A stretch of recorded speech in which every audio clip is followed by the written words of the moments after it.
Nothing in life is permanent. Yes, you heard it right. Nothing in life is permanent. Good morning, students. I hope you all are doing great. Today we are going to read and understand an inspiring story named The Perfect Palace. Students, जो ये word है perfect, इसका मतलब होता है completely good without faults or weaknesses. मतलब बहुत अच्छा, सबसे शानदार, जिसमें कोई कमी नहीं है. और इस वर्ड को हम बोलते हैं परफेक्ट. परफेक्ट नहीं बोलना किसी ने, हम बोलेंगे परफेक्ट. नेक्स्ट वर्ड देखिए, पैलेस. पैलेस होता है महल. तो टाइटल है the perfect palace. Now let us start reading the story. Thousands of years ago. ये वर्ड है thousands. Thousands का मतलब हजारों, of years ago. जो ये वर्ड है अगो, अगो का मतलब होता है पहले, तो हजारों साल पहले. There lived a king. King होता है राजा, एक राजा रहता था. His people loved him. यहाँ पर people का मतलब है प्रजा. वो किंग था ना, तो जो उसके लोग थे, जो उसकी प्रजा थी, उनकी बात हो रही है. Loved, loved मतलब प्यार करते थे. Him, उसके जो लोग थे, उसकी जो प्रजा थी, वो उससे प्यार करती थी. Since, यहाँ पर सिंस का मतलब है क्योंकि. he looked after their needs well. Students, needs का मतलब होता है जरूरतें. looked after फ्रेजल वर्ब है look after. look after का मतलब होता है ध्यान रखना. उसकी प्रजा उससे बहुत प्यार करती थी क्योंकि वह उनकी जरूरतों का, उनकी नीड्स का पूरा ध्यान रखता था. at the end of every month. end मतलब अंत, every मतलब हर एक, मंथ मतलब महीना. At the end of every month का मतलब हर महीने के अंत में. He would invite some noble man of his kingdom. Noble का मतलब है इन पास्ट टाइम्स, मतलब पहले के टाइम पे, person who belonged to the highest social class and had a special title. मतलब पहले के टाइम पे जो लोग बिलोंग करते थे हाईएस्ट सोशल क्लास से और उनको स्पेशल टाइटल दिए जाते थे, उन लोगों को बोलते थे नोबल मैन. यहाँ पे लिखा है हर मंथ के एंड में ही वुड इनवाइट. इनवाइट मतलब बुलाना. सम नोबल मैन, सम मतलब कुछ, किंगडम मतलब उसके राज्य के. To advise him about his work मतलब काम के बारे में सलाह लेने के लिए वो नोबल मैन को बुलाता था. अब हर किसी से थोड़ी सलाह ले सकता है वो तो एक राजा है, तो वो नोबल मैन जो टाइटल वाले लोग होते थे उनको बुलाता था, उनको इनवाइट करता था कि वो उसे सलाह दे सके.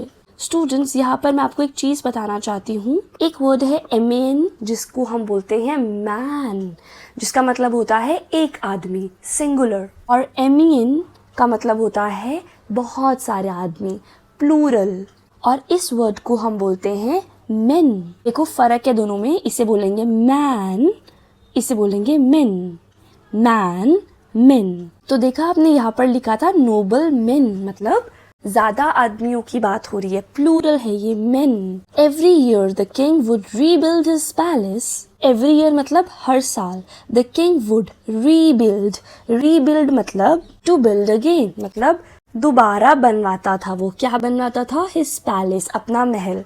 हर साल वो अपना महल दोबारा बनवाता था. And every time, her time, it looked better than before. और हर बार वह पहले से भी बेहतर दिखता था. बेटर मतलब बेहतर, दैन बिफोर, बिफोर मतलब पहले, पहले से भी बेहतर. मार्वेलस, ये वर्ड देखिए, MAR, मार, VELL, will, OUS, us, marvellous. Marvellous का मतलब होता है वेरी गुड, बहुत बढ़िया, वंडरफुल. नेक्स्ट वर्ड है अनमैच्ड. अनमैच्ड मतलब कि जिसके इक्वल कोई है ही नहीं, मतलब कि वो पैलेस इतना सुंदर बनता था कि वहाँ के जो कोर्टियर्स थे वो ऐसे तारीफ करते थे कि इसके बराबर का तो कोई है ही नहीं, सारे इससे कम हैं, सारे इससे नीचे हैं. The courtiers would praise. ये वर्ड है, इसे बोलते हैं कोर्टियर्स. कोर्टियर्स मतलब दरबारी. ये वर्ड है प्रेज. प्रेज का मतलब तारीफ करना. The courtiers would praise and the king would feel happy. दरबारी वो तारीफ करते और जो किंग, वो राजा जो था, वो खुश हो जाता. हैप्पी का मतलब खुश. वंस, एक बार. द किंग थॉट, राजा ने सोचा। स्टूडेंट्स, ये वर्ब है टू थिंक। थिंक का मतलब होता है सोचना और थिंक की सेकेंड फॉर्म होती है थॉट। राजा ने सोचा, thought.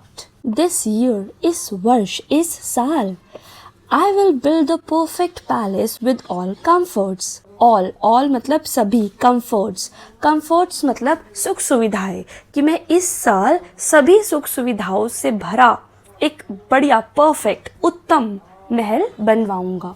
It should be praised not only within my kingdom but also by the people of neighboring states. It should be praised मतलब उसकी तारीफ, उसकी प्रशंसा, not only within my kingdom, within मतलब केवल मेरे ही किंगडम, मेरे ही राज्य में नहीं, बल्कि by the people of neighboring states. neighboring states, neighboring का मतलब है पड़ोसी। देखो हमें पता है NEIGHBOUR, नेबर का मतलब होता है पड़ोसी। तो नेबरिंग स्टेट्स मतलब जो आसपास के पड़ोसी राज्य हैं, वहाँ के लोग भी मेरे पैलेस की तारीफ करें। पहले तो सिर्फ उसके जो किंगडम के लोग थे, जो कोर्टियर्स थे, सिर्फ वो ही तारीफ करते थे, पर वो कह रहा है इस साल तो मैं ऐसा परफेक्ट बनवाऊंगा कि जो आसपास के हैं लोग हैं, आसपास नेबरिंग स्टेट्स के जो लोग हैं, वो भी तारीफ करें।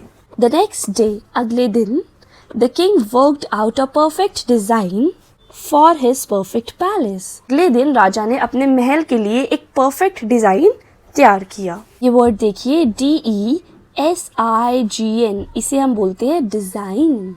After finalising it, he handed it over to the builders and masons. After का मतलब होता है बाद, handed it over, hand over का मतलब होता है सौंप देना।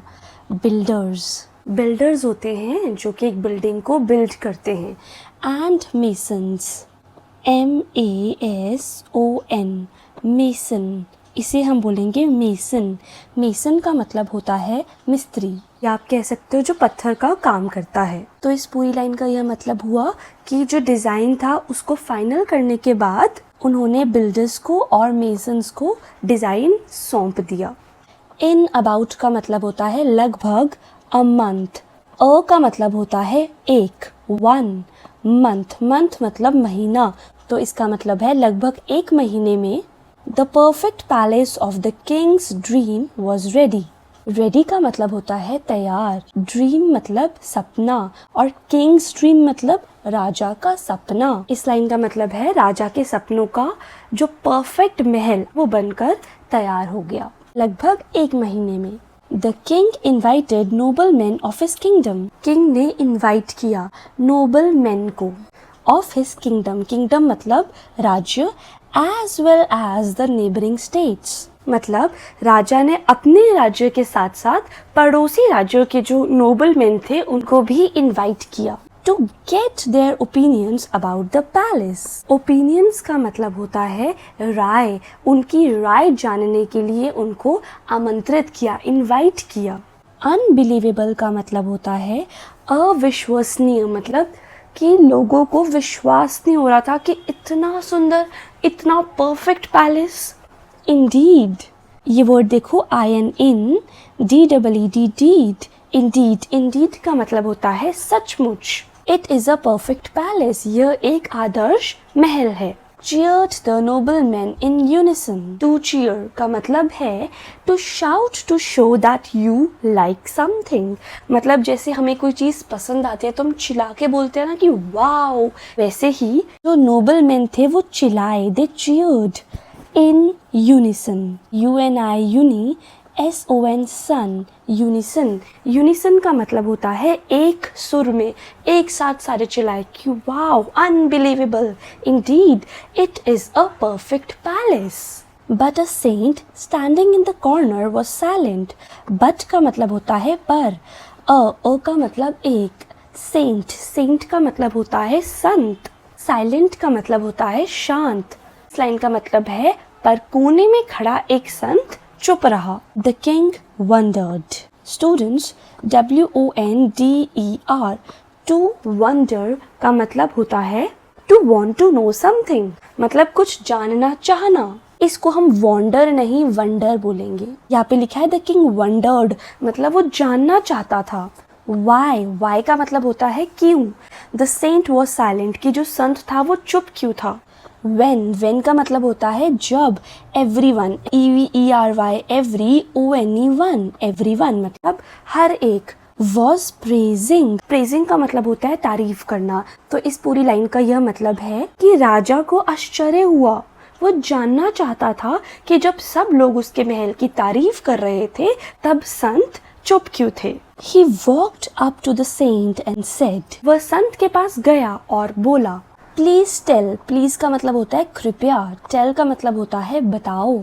ओ Saint, why you are silent, कह रहा है कि हे संत कृपया बताइए कि आप चुप क्यों हैं। Is my palace not perfect? संत कुछ बोल नहीं रहे थे, उसे लगा कि शायद संत को कोई कमी लगी है, तो उसने संत से पूछा कि क्या मेरा पैलेस परफेक्ट नहीं है। The saint replied in a calm voice. संत ने शांत स्वर में उत्तर दिया। Replied होता है जवाब देना, उत्तर देना, और ये वर्ड देखो CALM, इसे हम बोलेंगे काम। काम होता है शांत, वॉइस का मतलब होता है स्वर। जो संत थे उन्होंने शांत आवाज में, शांत स्वर में जवाब दिया, Dear King, your palace is strong. Strong का मतलब होता है मजबूत, and will last for ever, ये वर्ड है FOREVER, for ever. For ever का मतलब होता है हमेशा। तो इस लाइन का मतलब है कि डियर किंग, आपका महल मजबूत है और हमेशा रहेगा।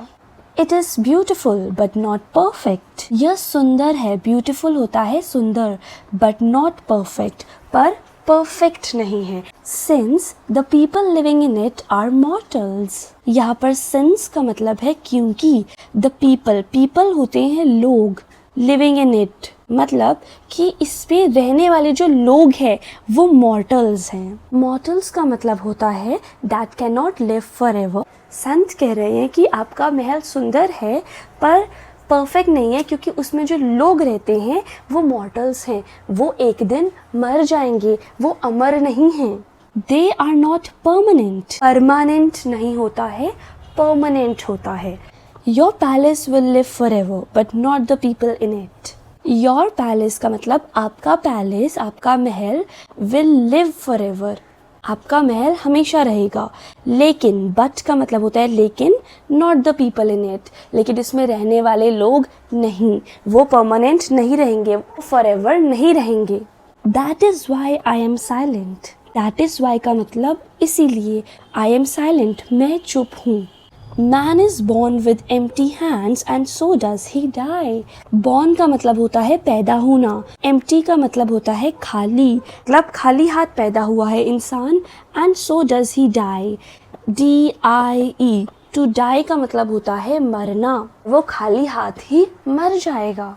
द किंग थैंक्ड, राजा ने धन्यवाद दिया, द सेंट, संत को, for his wise words, words मतलब शब्द, मतलब समझदारी वाली बात के लिए राजा ने संत को धन्यवाद दिया। एंड नेवर, नेवर का मतलब होता है कभी नहीं, TRY, टू ट्राई का मतलब होता है कोशिश करना, ट्राई की सेकेंड फॉर्म है ट्राइड, और उसने कभी कोशिश नहीं की to build a perfect palace again. Again का मतलब होता है दोबारा, मतलब फिर कभी भी राजा ने एक परफेक्ट महल बनाने का प्रयास, कोशिश नहीं की।